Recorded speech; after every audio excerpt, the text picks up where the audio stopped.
SCP-001, Past and Future, Part 2. The world is on the brink of collapse as the SCP Foundation struggles to deal with a hostile entity or group of entities that are capable of altering the properties of anomalies for the purpose of making humanity suffer. Things that were once relatively safe are now loose in the wild and dangerous, and things that were once dangerous are now far more so. Normalcy is a bygone dream at this point, and the Foundation's O5 Council nearly voted to give everyone in the world cyanide pills so that they could go quickly rather than continue to suffer. One of them, however, O5-2, secretly visited a number of anomalies capable of viewing the future, and saw that at least some part of humanity managed to flee to another planet where they create a utopian society. She has no idea how this will be possible or when, but she's working to keep humanity around as long as possible to see it happen. With all that in mind, let's continue the story. It seems that O5-2 decided to tell the rest of the Council what she had done, and the fact that she believes that humanity will find refuge on another planet. It's just up to them to get there. The Council, of course, had already considered fleeing the planet when this whole thing first started, but ruled it out as being technologically impossible. Now, it seems though that perhaps they're reconsidering it. O5-7 receives an email from the head of Project Heimdall, a Foundation project designed to research potential means by which extraterrestrials might attempt to conquer Earth, and develop countermeasures for these situations. Part of this project involves utilizing deep space probes, developed by the Foundation utilizing various anomalies to facilitate faster-than-light travel and long-range communication and control. In the email, the director says that they've received the latest data from one of their probes, and have found 2 possible planets that could theoretically support human life. They've also found no signs of any extraterrestrial life, which he finds surprising, but figures that the longer they go without contact, the better. He believes that this info lends further credence to the human survival hypothesis. O5-7 responds, and says that it's starting to look like O5-2 is right, after all. He tells him to remember to be on the lookout for a couple things. One being that they believe SCP-001 to reside somewhere out in physical space, not in some alternate reality or dimension. The other thing is the message that the Foundation received from this entity or group of entities back in 1954. When the 001 file mentioned it, it was heavily classified, but O5-7 is going to share its contents. He says that they are very familiar with the Foundation, enough to know that O5-7 himself was a movie buff. They also gave him directions to a place in the desert that he could drive to in a few hours, so they knew where he lived as well. O5-7 drove out to the spot with a team and found a movie theater in a washed-out gully in the middle of nowhere. More than that, it was the movie theater he had gone to as a child. He left the team outside and went in. He says that it was cold inside, air-conditioned, and as he sat down, the lights dimmed and a movie started to play. The movie's title was Planet of Hands, but it was unlike any movie he'd ever seen, more of a disjointed series of images. He recognized a number of the pieces of footage, things like military footage and aftermaths of bombing campaigns. Some of the things he saw he didn't even realize there was footage of, and aside from the war footage, there were scenes of mass starvations, volcanic eruptions, and other massacres. Then the movie shifted into still shots of Foundation buildings and facilities, which O5-7 took as a pretty clear message for them.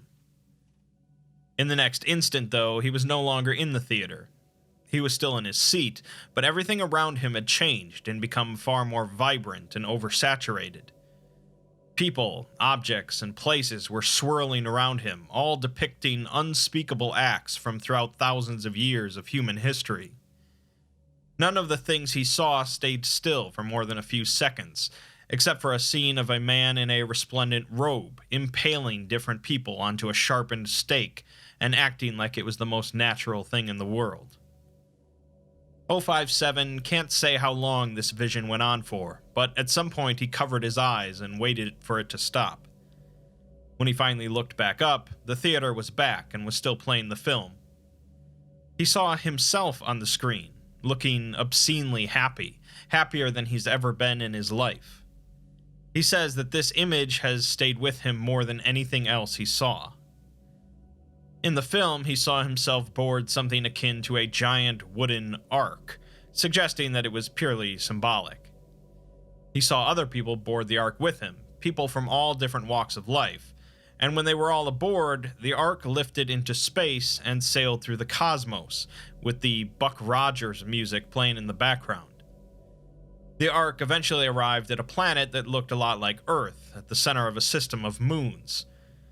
As it approached one of the moons, he saw that this clearly wasn't like Earth, possessing a darkened nightscape illuminated by fires across the land, with only soot, smoke, fire, and rusted scraps of metal twisted into man-sized shapes visible. The music swelled as they all stepped off the ark onto the moon, with all of them looking ecstatic with joy.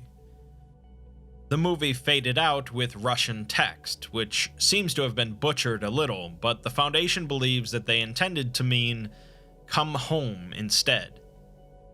It seems that 001 knew even back then that they might eventually try to flee Earth to go to another Earth-like planet, but they're telling us to come home instead. This is similar to what SCP-011 told 052 when he said that, unlike him, she'll be home soon.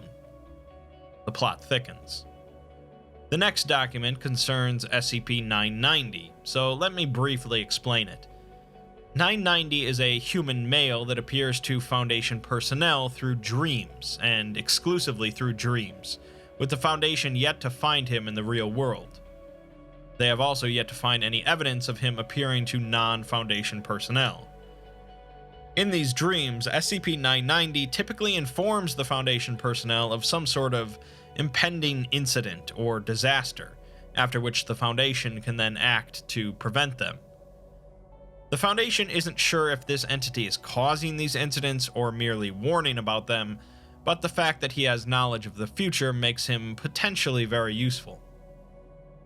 A doctor has a dream in the midst of this whole debacle in which they are visited by SCP-990. The man tells them that he is going to show them some things, and the doctor is apprehensive, wondering what sort of burned-out ruins they'll be shown. They panic, just wanting to wake up and get away from this dream, but cannot. 990 shakes his head at the doctor and says that he's going to guide them, but he needs something first, and points to the doctor's left hand. The doctor figures that this is just a dream and holds out their hand. 990 nods and pulls out a sharp object from their coat, more akin to a blade from a lawnmower than a knife, and slices through the doctor's wrist. The doctor feels the pain from the injury, but no blood is visible and the hand doesn't fall off. 990 looks at them sympathetically and says that they can move their hand, it's fine, but now they're out of reach of 001 and they can talk. The doctor's hand is numb, but they can move it, and the feeling of panic from earlier is gone. 990 looks at them, and he now seems to be wearing the doctor's face, with the doctor feeling that they are someone else now. 990 says that he can give 3 revelations before 001 finds him again. Suddenly, they're outside at night, with 9 different moons in the sky, and the doctor is now in a child's body. 990 holds up one finger and says, "You are not in your proper place," although he ignores the doctor's questions about whether he means them personally, or the Foundation, or mankind in general. 990 holds up a second finger and says that 052 is absolutely correct, but also disastrously wrong. A third finger, and 990 leans in close, saying that this is the trickiest one. 990 asks the doctor to commit this one to memory above all others. He says that the primary mover behind what you know as SCP-001 above all other things, is love. The doctor then woke up at their workstation. Well, a few very interesting things from that dream. There is definitely an odd connection with hands, which just brings more questions about what exactly the planet of hands is. 052 is correct, but also incorrect, and somebody is not in their proper place, although we can surmise that this likely refers to humanity, if the message of come home is to be believed. As for 001 being motivated primarily by love, that's definitely an eyebrow raiser, considering how much terribleness they're causing on Earth. The next file is related to SCP-2272, a phenomenon affecting a minor league baseball team in Florida, in which a player appears during games that doesn't actually exist. All attendees of these games share a visual hallucination of a figure known as Ellis Canastota playing in the game, which also affects recordings and statistics of the games. The Foundation once tried to contain the entity by transferring him to a Foundation-controlled baseball team, but the appointed manager was found comatose in his bed after suffering from apparent blunt force trauma, and Foundation staffers within 40 kilometers reported experiencing the same dream, in which Ellis was throwing a fastball at the head of the tied-up manager. The document informs us that on November 7th at 4:30 a.m., the Major League Baseball organization announced that Ellis Canastota had been assigned to the Cincinnati Reds franchise. All available personnel were mobilized in response, including the entirety of local MTF 352 Dalit. A man is lying in his bed as this happens, staring at his alarm clock as his phone continues to buzz with messages from the Foundation. Much like the Broken Masquerade, the Foundation was disseminating a lot of classified info to the majority of personnel to keep them better informed about what exactly was happening. The man was not exactly pleased about that, as he preferred to be blissfully unaware of things like the council considering distributing cyanide pills to everyone. At 4:30 a.m., he receives a phone call from Regional Director Kate McTierris, who informs him of the MLB announcement and gives him a list of instructions. The man, Agent Allred Smith, seems to be a member of the local MTF in charge of SCP-2272, probably a higher-ranking agent if he's receiving a call from the director herself. Allred Smith gets dressed as he continues to talk, and McTierris tells him that if things go awry with recontaining 2272, they shouldn't hesitate to decommission it, meaning terminate it. This, of course, isn't the normal procedure for the Foundation, but 001 has changed a lot of things. At 5:21 a.m., the MLB posted a notice online that at noon a game would be played between the Cincinnati Reds and the St. Louis Cardinals in Cincinnati. Ellis Canastota is listed as the starting pitcher for the Reds. Agent Allred Smith is cruising towards Cincinnati in a mobile command center, along with several other personnel.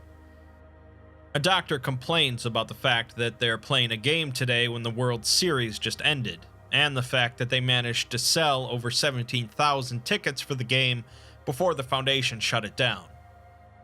Perhaps in another time, the Foundation would be able to shut down the entire game and contain the situation that way, but as understaffed and overworked as they are, the best they can do is monitor it and hope nothing goes wrong. The MTF is assigned to replace the security personnel at the stadium as well as the concession staff. The MTF arrives at the stadium at 11:47 and managed to replace 78% of the stadium personnel before opening the doors to spectators. There is a hiccup as the game is about to start, however, since none of the players on either team were even made aware of the game. It seems that Ellis Canastota is listed as starting at every position for both teams. As the game begins, every player that walks onto the field has the exact same appearance, each wearing an identical uniform with the name Canastota embroidered on it. Aerial surveillance equipment shows that no one is actually on the field except for the umpires. The doctor immediately assigns the team's narrative officers to put out disinformation and social media posts, marking this as a publicity stunt. All of the concession vendors have been stocked up with Class C amnestics to wipe people's memories when an order is given, and the stadium is being monitored by an AI to screen for any anomalous communications. Agent Allred Smith is sent into the stadium seating with a long black case, to be opened upon the doctor's signal. Thanks to the MTF's efforts, the spectators at the stadium were under the impression that they were watching a non-anomalous baseball game until 2:52 p.m. during the middle of the game's 7th inning. At that time, an individual walked onto the field that matched all biometric data for a player that had died in 2012. The player was given a microphone, presumably for the traditional singing of "Take Me Out to the Ball Game," and spectators were heard to be audibly uncomfortable as the player's identity became apparent.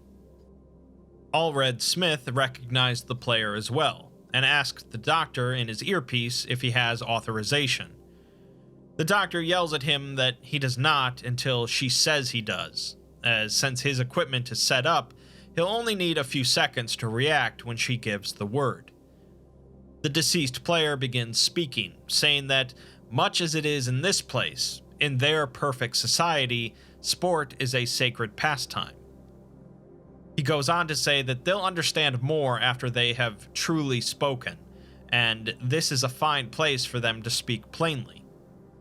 The crowd is silent and perfectly still during this. The player mentions a story that they've heard of a man asking his friend that has returned from the grave if there is baseball in heaven. He says, referring to the audience as his brothers and sisters, that there is baseball in heaven, and then laughs in a high-pitched, screeching tone. He then says that today they can all see together that there is baseball in hell as well. The house organ begins to play as he stops speaking and raises his cap as he fades away. Communications onto social media and personal messages from audience members increased dramatically after the event, necessitating elevated containment protocols. At 2:59 p.m., the doctor authorized both the mass deployment of amnestics and the decommissioning of SCP-2272. A small prop plane swooped down close to the stadium and distributed a cloud of smoke containing the amnestics, while Allred Smith put on his gas mask and lined up his shot. The equipment he was using wasn't a gun, but rather a complicated camera linked to a satellite. It seems that the decommissioning required SCP-2272 to be both observed and unobserved at the same time, which will render it unstable, although Allred Smith really has no idea how it works. He activates the equipment as the cloud of red smoke descends onto him. As the view clears, he looks back onto the field to find it empty except for 4 dumbstruck umpires. He then looked at the camera equipment at the photo he took, which did not show the playing field of the stadium, but rather a black and white team photo of 25 identical men. The photo was clearly taken at night, with 9 moons visible in the sky, and a sign propped up in front of the team reading, "The past, the future." All of the men were holding out their arms in front of them, and they were all missing their hands. 001 seems to be making it explicitly clear that they don't want us on Earth, referring to it as hell, but rather they want us to come home, presumably to the planet of Hands. This seems to be, as the sign and the title claim, both humanity's past and its future. One could infer then that they're exacerbating our anomaly problem and making us suffer so that we want to leave Earth and go somewhere else, which seems to be exactly what the Foundation is now planning. If SCP-990 is right, then they're not doing this to make us suffer, but out of love. Speaking of SCP-990, we have another dream report in which he makes an appearance, this time submitted by none other than 052. This is apparently the first time 990 has ever appeared to an overseer. She dictated the dream to her personal assistant after waking up, and is clearly distressed about what she saw. She says that in 1978, she had a child, which is highly discouraged among overseers, but she wanted a bit of the future in her life, something that would go on. Her son's name was Gabriel, and when he was 3, he died of a wasting illness that the best Foundation doctors could not treat. She goes on to say that Gabriel came to her last night, not like a normal dream about a dead relative, but he was there in her dream. He brought her to a hill, atop which was SCP-090 crucified and beaten, with both his hands missing. Gabriel looked up at her, smiling, and she says that you think you'll break down in a moment like that, weeping with joy, but when her dead son looked up at her, all she felt was terror. The terror was so great that she felt her heart would stop, and she's never felt anything so wrong as that. Then Gabriel spoke, with a man's voice, a voice like she imagined that he would have had if he had grown up. These sorts of things were such small flights of fancy, and this thing was putting them on display. She says that SCP-001 is definitely hunting them, and Gabriel said that he missed her, making her feel like she had been shot in the chest, and all her grief was being wrung out against her will. Gabriel continued to speak, and it was clear that this was 001 speaking through him, with 990 softly repeating whatever it said while hanging from the cross. The entity said that humanity is tempted to think of them as our fathers or gods, but really they are our children. Not actually, as they came before us, but they love us like a child loves its parent. It says that 052 knows of what they speak of, as she has seen the utopian city that is really the past and present, the city of these entities.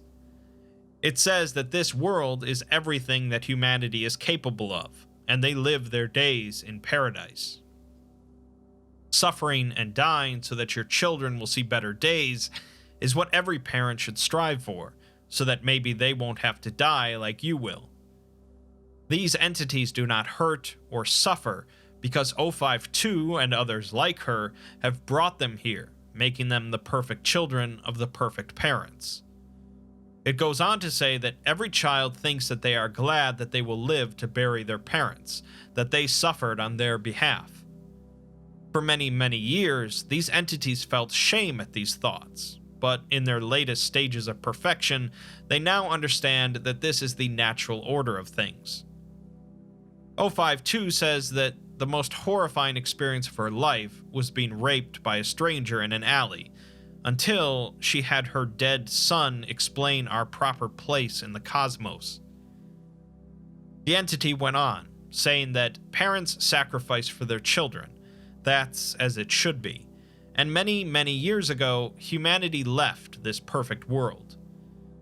The entities didn't figure out how until several centuries later, but we somehow managed to transmit ourselves far beyond their reach.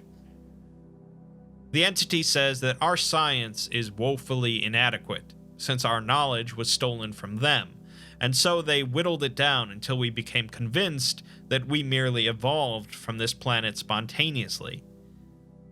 We fled that planet on purpose, so making us forget the reason why was an important step in convincing us to come home later on. It says that our society, even so far removed from their utopia, is on the path to becoming just like it, thanks to how much we stab each other in the back. A system can be made perfect and free of corruption, but it must be done with the knowledge of suffering, and the knowledge that others are suffering on our behalf. The entities don't know why that is, it just is. It says that we left the planet of hands many thousands of years ago, and it has sat empty since then as a gap in their perfection, waiting for the joyous return of their prodigal mothers and fathers. The entities have limits, though, which is why they can't simply come here directly and take us back. If they could, the entity says that they would take us all in their homes and have glorious feasts in our honor. They cannot embrace us, but they do love us, and they will show us how much they love us from across impossible distances. It says that it promises that we will come back home of our own free will, and they will not need to show us how, as the knowledge already rests within us. They will also not need to explain why, as we have seen the terrors that lurk beyond their protection. We will all be so much happier soon, and tomorrow will be the greatest expression of their love ever conducted. 052 woke up screaming afterwards, and she tells her assistant to tell 053 that she is sorry. Ooh, that's a lot to take in. It's clear now that these entities are not some sort of indescribable aliens or things from another reality, but are in fact humans. This group of humans from this faraway planet came to the realization that a perfect system can be created, but only through suffering. Specifically, the suffering of some on behalf of others. Not even these super advanced humans are sure why that is, but they've accepted it. This explains all their talk of parents having to suffer to provide a greater life to their children. They came before us, so they're not actually our children in any biological sense, but they treat us as parents because we suffer so that they can have their utopia. Their utopian planet is surrounded by 9 moons, each one home to an entire population of humans that are there specifically to suffer. The one we came from, apparently the planet of Hands, is now vacant because we somehow managed to flee to Earth. The entity says that we did so because some of us understood the more forbidden aspects of space and time. Why these are forbidden is unknown, but this is why they can't just come over and grab us, because they are forbidden to travel great distances so quickly. Instead, they've resorted to more subtle ways to convince us to come home. Putting 2 and 2 together, it seems clear now that 052 was quite wrong about the precog anomalies that she visited. She said that there was no way that all of them could be faulty in showing an incorrect future. The problem is, of course, that they're dealing with a group that can alter anomalies in any way they wish, including showing us an optimistic future that we'll never actually get to experience. These people are determined to make us come home to the planet of Hands, not so we can share in their utopia, but so we can suffer eternally for it. It seems that 052 came to realize that the best bet was indeed to commit mass suicide first.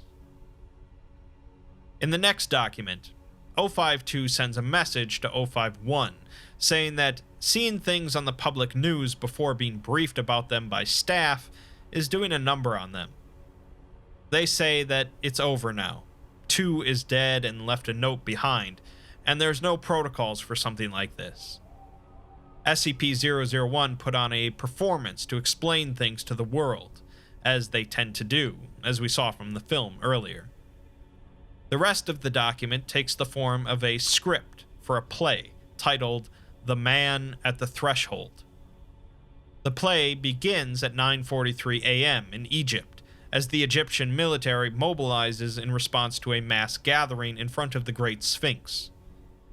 At 9:47, a spontaneous, powerful sandstorm encircles the area within 100 kilometers of the Sphinx, and 4 humanoids, Semitic in appearance and clothed in white cloth and sandals, appear spontaneously at the scene.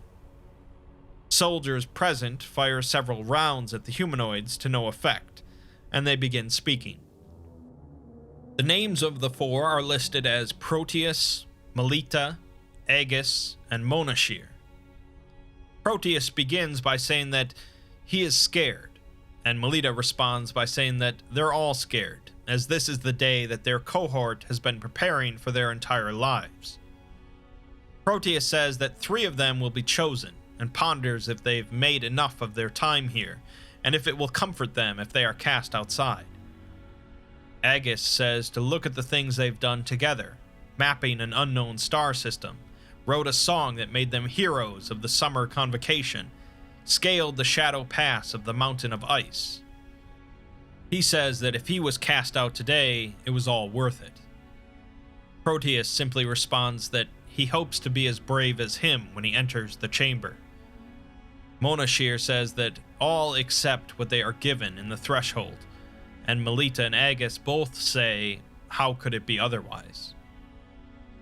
At 10:17, the sandstorm briefly intensifies before subsiding, after which the humanoids have vanished, along with the Great Sphinx. In its place is a holographic projection in the appearance of the Sphinx, and numerous photographs and videos are taken of it. The second scene of the play begins at 11:43 a.m. in Cairo, Egypt, as darkness falls across the city. 9 moons are visible in the sky, and riots begin almost immediately as messages are broadcast over PA systems attached to several mosques, announcing that the end times have begun. Images of the 4 humanoids are projected onto the side of a government building in the city, and audio accompanies the images. An unknown figure listed only as the Man speaks first, asking if this set of 4, born 35 years ago, are ready to enter. They say that they are, so the Man asks them if they can see how even those cast into exile may have a taste of their beautiful world, and how those who remain behind have shared the shadow of death with those that leave. They say that they do, so the Man continues and says that this is the threshold, the place where human society is made. It's here that the perfect and sacred salvation of the few is earned by the fate of the many. It is they who will make the ultimate sacrifice and who deserve the love and honor of the few. He asks them if they choose to pass the threshold of their own volition, to which they all say that they do, although Proteus has been hesitant each time. Melita steps forward first, and is told that she will dwell on the planet of eyes, to which she hesitantly accepts her duty. Agus will be taken to the planet of skin, and although he accepts, he looks close to fainting. Monashir is told that she will remain behind, and that she should remember the great love of her departed sisters and brothers. She says that she shall, and begins to weep. Finally, Proteus steps forward, trembling, and is told that he is to come to the planet of hands. At this point, daylight returns to the city square, where 10,000 people have gathered to view this. Several thousand of these people immediately lose their vision, and several hundred others appear to be instantaneously flayed alive through unknown means. All other people present no longer possess hands, instead having completely healed stumps. The Foundation attempts to stop coverage of the event, but news footage immediately leaks. 0512 says that every nation on Earth has put their militaries on high alert, and a few conflicts have already broken out. Churches, mosques, and synagogues are overflowing, with religious individuals convinced that judgment is at hand, while everyone else just assumes that the world is about to come to an end. Murder-suicides are starting to occur, but not as many as the Foundation thought, since SCP-001 has made it clear that people have options. The second act of the play begins in China, as reports emerge of the embalmed corpse of Mao Zedong emerging from its mausoleum. A projection of the Proteus individual appears alongside it, with Mao now functioning as the Man as the dialogue continues. The Man tells Proteus that there's no point in lingering, since they all have their appointed places. Proteus argues that there's no sense in it, since their utopian world is immense, and surely there's no need for anyone to live in exile. The Man simply responds that problems of the far future become the problems of tomorrow for a race that doesn't die.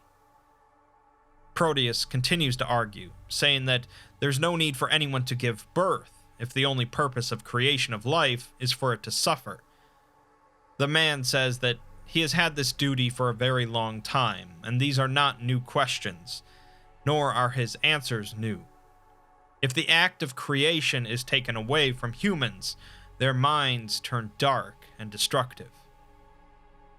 Proteus asks about the suffering and cruelty for those that live on the 9 wounds, to which the man says that there is suffering there, as it must be so, and they must know of it, since human enterprise needs vast inputs of suffering. The suffering binds them together, as the knowledge that there are others that cannot have what they have affects them. It was this discovery that paved the way to something called Heaven's Gate. He goes on to say that there is no cruelty on those moons, as they do not do these things because they wish to cause pain.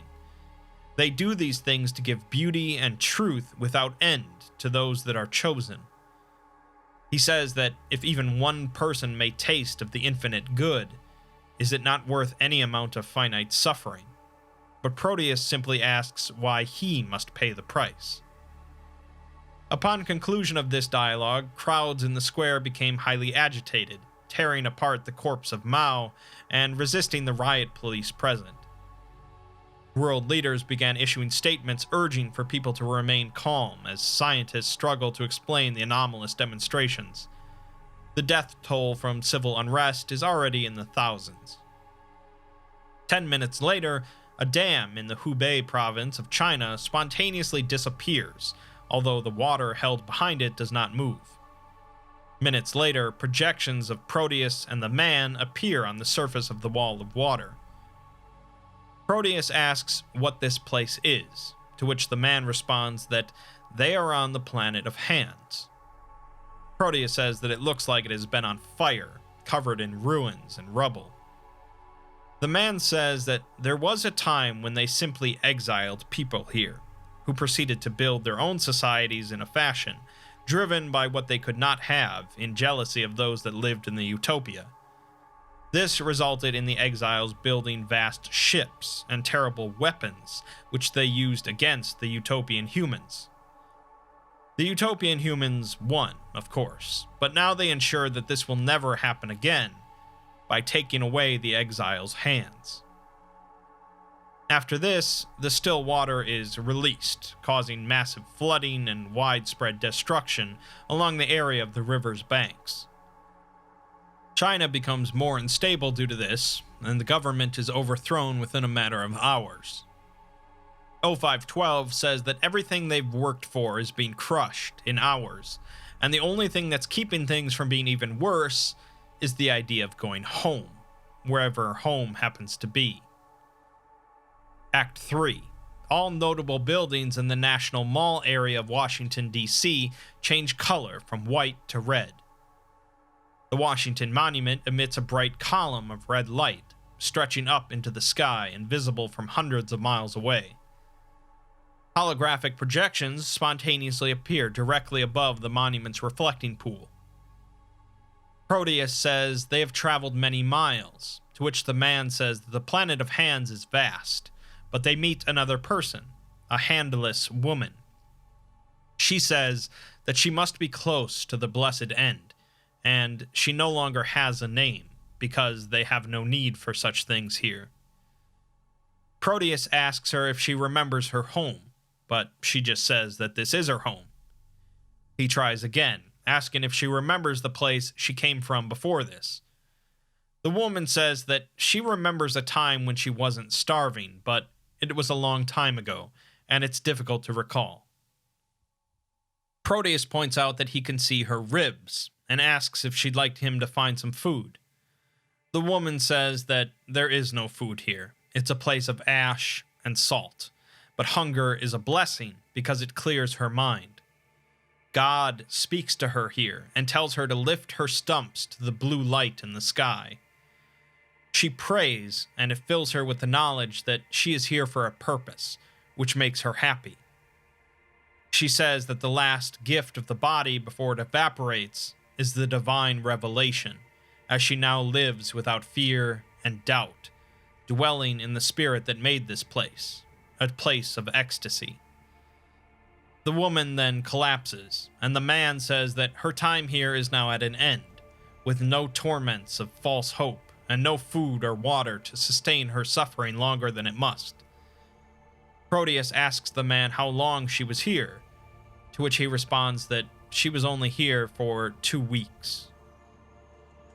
Proteus remarks that she did not seem to be suffering, to which the man says that the joy of martyrdom obliterates all suffering. This is a secret known only to those on the 9 moons, a gift to those who make this sacrifice, as she is now truly transcended. Proteus says that he is ready. 50,000 people had gathered around the Washington Monument to witness this, with law enforcement personnel busy to contain scenes of civil unrest. A large doorway appears in the center of the Washington Monument, with only a faint green light visible. The projections continue speaking. The man appears holding a ceremonial blade and a torch, telling Proteus to present his hands, and referring to him as Father of Humanity. Proteus holds out his hands and states that he stands ready. The man begins sawing at his left wrist as he asks if he accepts the gift of sacrifice for those brethren that shall remain in the light for all of time. Proteus says that he does, so the man asks if he offers his suffering for the good of the whole and the benefit of the collective psyche of humanity, as he snaps off Proteus's left hand and cauterizes the wound with his torch. He asks if he renounces the unstable reality of the universe outside of their system and commits to the preservation of sanity within their system. Proteus says that he does, and then screams. The man says that with the left hand, Proteus accepts his duty, and with the right, their duty to him, and proceeds to slice it cleanly off in one motion.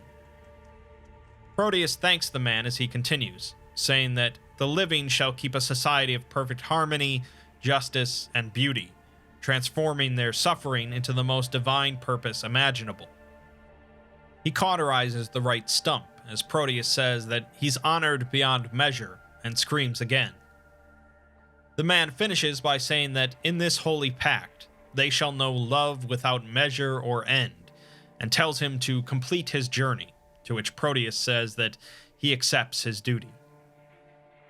The projection depicting Proteus proceeds to enter the doorway in the Washington Monument, and the doorway begins to slowly close. Several spectators nearby rush into the doorway, followed by increasing numbers of onlookers. In the end, an estimated 3,000 bystanders entered before the door closed, with none of them having been seen since. 0512 says that 13 asked them if what they worked to preserve was ever natural. 12 thought this to be a stupid question, as it doesn't matter. What they created and preserved here was better than what waits for them. People have managed to cause more of these doorways to appear across the world, and they're fleeing into them. The Foundation has no control over the world, with anomalies freely roaming the planet and humanity fully aware of it. 12 says it's hard to blame them for going through the doors, as it's better to be a refugee than a corpse, or worse. As for 12, though, they will not be going through the door and ending their life as cattle. They tell 051 that it was a pleasure to serve. If the play is to be believed, most of the people exiled from the Utopia to suffer and die within a couple weeks are perfectly willing to do so, for the good of the few. Even those with doubts will change their minds eventually. The planet of hands is named such due to its population having their hands removed upon arrival, in order to prevent them from building up a civilization of their own and challenging the Utopia again. Presumably, the other moons, the planets of eyes and skin, have similar measures in place. One has to wonder how many people they're exiling on a regular basis, as it seems that they have no interest in prolonged suffering, but rather short and powerful suffering. There's one final document, titled Jackie and Aurelio. This one is structured more akin to a traditional tale. The story seems to take place in an abandoned city in Argentina, and is narrated initially by Jackie. She complains about how fast Aurelio drives on his motorcycle, who doesn't care if he lives or dies. He's been spending a lot of time with new members of an MTF known as the Barqueros, and they've been bringing trucks, equipment, and tools into the tower, SCP-2303, 2303 is an abandoned high-rise building that operates as a focal point for concepts and ideas that are not fully realized and never implemented by their originators. These unfinished concepts, including things such as proposed artworks, political systems, and scientific theorems, are then communicated to observers in the vicinity of the tower. These concepts can be observed through radios or televisions, or for more complicated things, through auto-hypnosis, meditation techniques, and activities similar to automatic writing. The MTF in charge of the tower, the Barqueros, are there to make sure that none of these ideas are ever realized, as the tower isn't home to just any unfinished ideas, but specifically ideas that are much better off not being carried out. Notably, on the top floor seems to be the script for the man at the threshold, which apparently caused a lot of MTF deaths when it was discovered. This seems to indicate that the tower doesn't only trap ideas from Earth, but even ideas from as far out as the Utopia.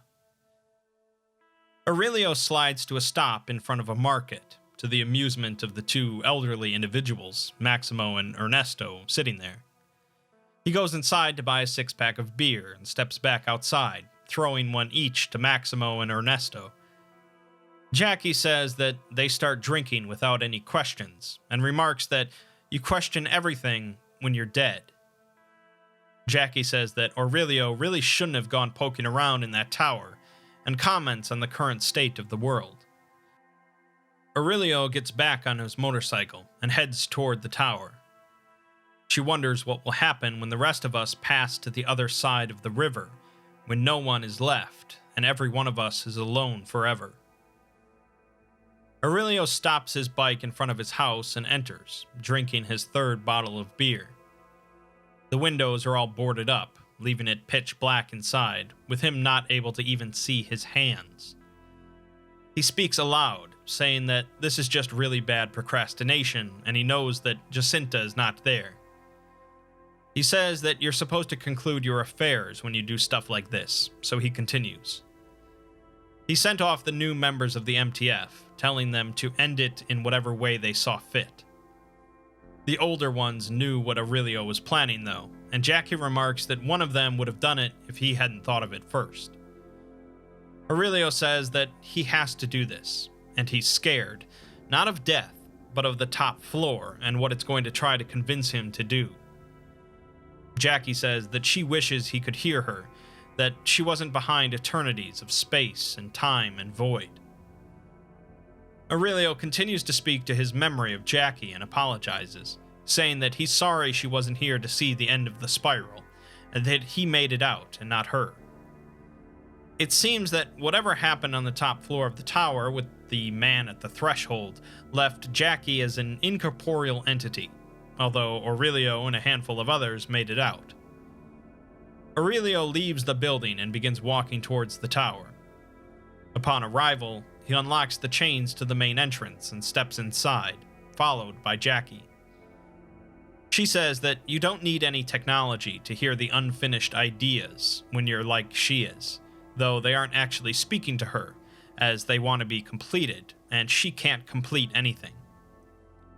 Aurelio steps into the elevator and proceeds to the top floor. Jackie remarks that this place is a monument to the first man, who saw the leaping flames of the bonfire and wondered what it must be like to throw himself in. They arrive at the top, and Jackie expects to see the man they did last time, who told them of their inferiority and of the greatness of his apex predator world. Instead, they see a woman wearing flowing purple robes with alabaster skin, who is looking back at Aurelio. Jackie says that the woman has a gaze like a refrigerated hospital basement, with hateful sterility and frigid contempt. Aurelio realizes that this woman was from the play, Monashir, who had the title of Lady of the Tower. Aurelio blinks and the woman is suddenly 10 meters closer to them, with Jackie given the impression that they are not important enough for her to dignify by changing her impassive expression.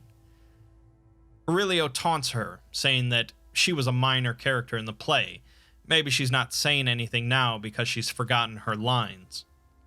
Jackie can tell, however, that he's afraid, and he blinks again, with the woman now standing right behind him.